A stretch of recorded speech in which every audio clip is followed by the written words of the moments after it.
Good morning students. आज का जो हमारा टॉपिक है वो है मैनेजमेंट बाय ऑब्जेक्टिव्स। ठीक है, तो what is management by objectives? Management by objective is a systematic and organised approach that aims to increase organisational performance by aligning goals and subordinate objectives throughout the organization। तो जो management by objectives है इसमें हम क्या करते हैं कि जो गोल्स सबॉर्डिनेट्स के हैं, मतलब जो हमारे साथ काम कर रहे हैं उनके और ऑर्गेनाइजेशन के, दोनों के गोल्स को इस तरह से लेते हैं कि दोनों इकट्ठे फुलफिल हो जाएं।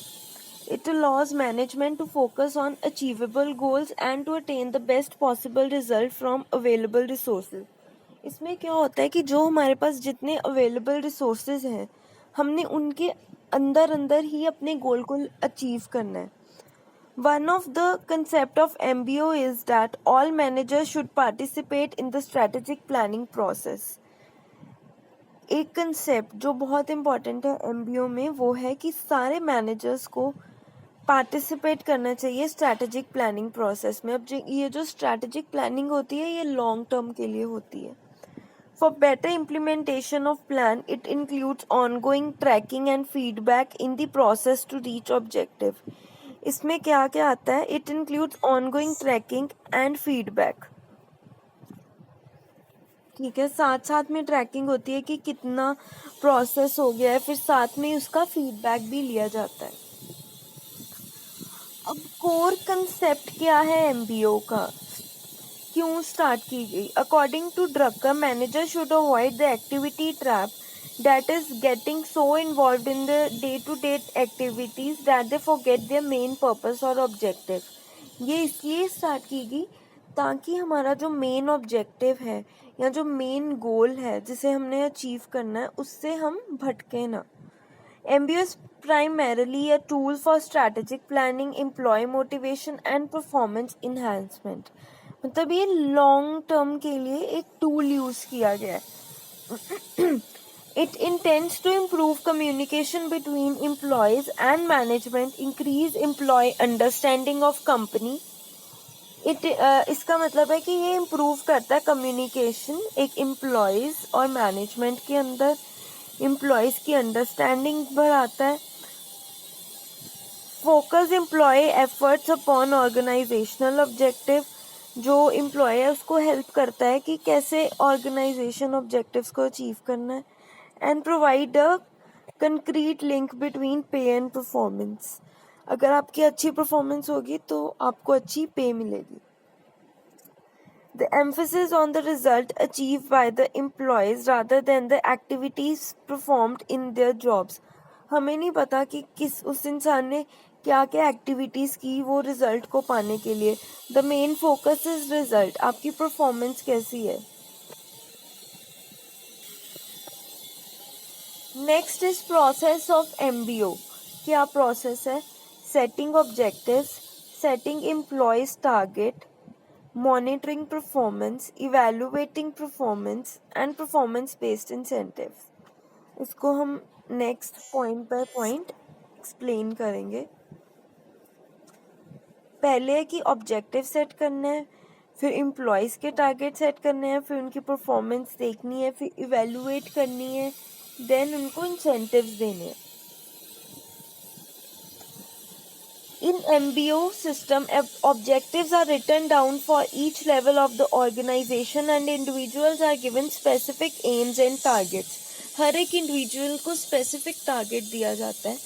It provides focus and emphasizes on team and individual targets। इसमें टीम टारगेट्स और इंडिविजुअल टारगेट्स दोनों को मिक्स किया जाता है, फोकस किया जाता है। ठीक है, दोनों साइमल्टेनियसली हम अचीव करते हैं।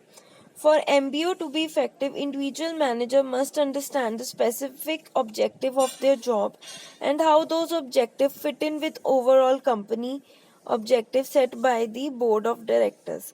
फॉर एग्जाम्पल, अगर कोई फाइनेंस डिपार्टमेंट है या मार्केटिंग डिपार्टमेंट है, उसने अपनी जो है प्रॉफिट्स इंक्रीज करने हैं, ठीक है, कंपनी ने अपने प्रॉफिट्स इंक्रीज करने हैं, तो वो कैसे होंगे? मार्केटिंग से।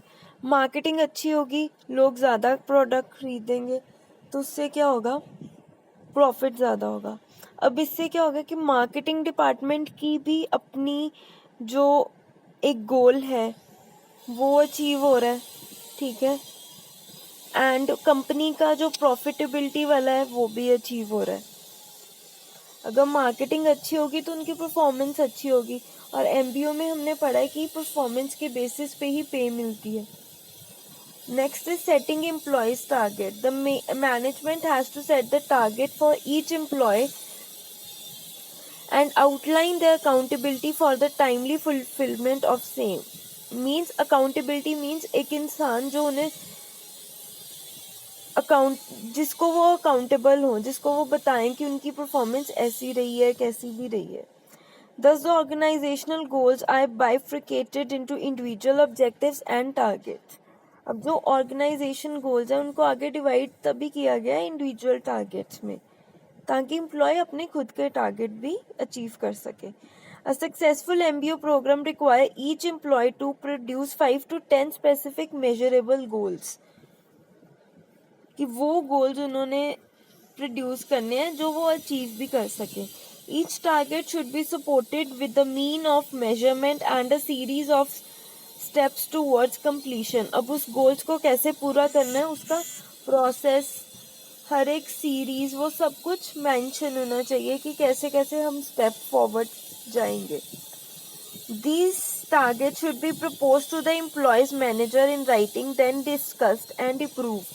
ये नहीं है कि आप सिर्फ अपने मैनेजर के साथ डिस्कस कर रहे हो, आपको उसको हैंड रिटन लिख के उस पर सिग्नेचर्स करवाने हैं, अप्रूव करवाना है। Monitoring and evaluating performance. To monitor the performance of employee in the pursuit of the targets assigned to them, a proper review system and management information system has to be designed and made operational. एक proper information system बनाना पड़ेगा जिससे जो employees हैं वो अपने manager को information share कर सके। Periodical and strict performance appraisal form a crucial part of MBO process. Actual performance is compared to the standard and employees are appraised accordingly. अब जब भी हमने किसी की परफॉर्मेंस चेक करनी है तो हम एक एक्चुअल स्टैंडर्ड रखेंगे कि ये ऐसे आपका काम होना चाहिए, फिर जो आपकी एक्चुअल परफॉर्मेंस है उसको स्टैंडर्ड परफॉर्मेंस के साथ हम कंपेयर करेंगे। अगर कुछ भी डेविएशन या कोई भी हमें कमी लगी तो उस अकॉर्डिंग ही आपकी सैलरी में जो है अप्रेजल होगा। Next is performance based incentive. The performance of employee at all level of the management are assessed and evaluated, and based on the performance incentives are given. अब ये जो incentives हैं ये पॉजिटिव भी हो सकते हैं, नेगेटिव भी हो सकते हैं। पॉजिटिव में होगा रिवॉर्ड्स, बोनस, प्रमोशन, और नेगेटिव में है reprimand, fines and penalties, warnings, retrenchment, ठीक है। बाकी कल हम करेंगे एडवांटेजेस और डिसएडवांटेजेस। आई होप आपको ये प्रोसेस तक टॉपिक समझ लगा हो। Thank you.